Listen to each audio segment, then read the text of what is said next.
thing that really appealed to me about sandbag training, especially for fighters, was that sandbags, of course, as you know, and for the listeners that might otherwise be uninitiated, sandbags are a very awkward object. It's a barbell can be a very heavy object, and barbells, of course, are your best bet for training maximal strength. In that, if you want to just pull or move as much weight as possible, your barbell is the best way to go.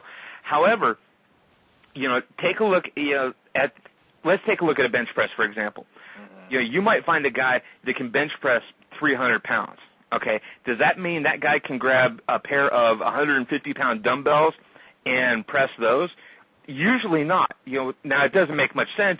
They're both 300 pounds, right? Well, with the dumbbells, there's a lot more stabilization factor. You've got two individual different implements you're trying to hold instead of one. All these other things that come into play that make the dumbbells a lot harder to lift as opposed to a single barbell. Well, take that same idea and compound it times about 10 or 15 when it comes to a sandbag. And what happens is you're able to lift, you're trying to lift something that is always resisting. You've got something that doesn't have, isn't easy to hold. It's not like it's got handles on it. It always wants to move. It wants to shift on you. It's a very awkward object. If you take a look, it's not that hard to find a guy that can deadlift, let's say 450 or 500 pounds, or squat 500 pounds. That's a pretty strong guy. But look around, and you can find it pretty easily. But how many people do you see that can manhandle a 300-pound sandbag?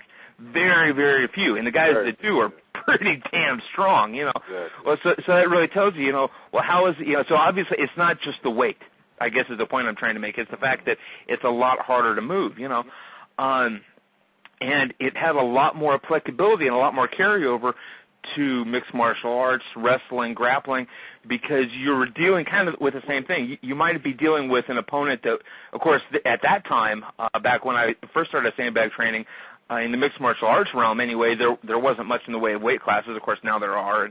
And in your other combat sports, there's always been weight classes anyway for the most part.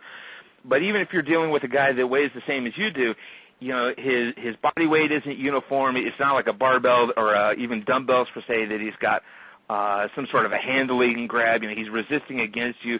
So it's a way of taking that weight, sticking it in a pile or something that is just hard to maneuver, and basically being able to muscle it and to power it and dominate that object whatever way you need to.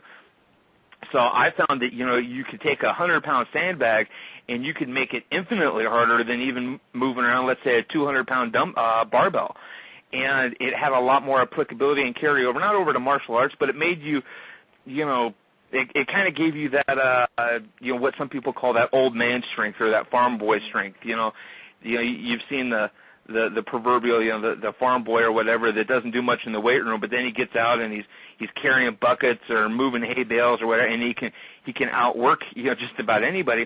Well, it's that same sort of thing, and it's a way of implementing something that can take the let's say the weight room strength that you develop and turn it into, it's not that it makes you any stronger per se, but it helps you take that strength you have and apply it in a lot more different ways. 1-9, clear the line.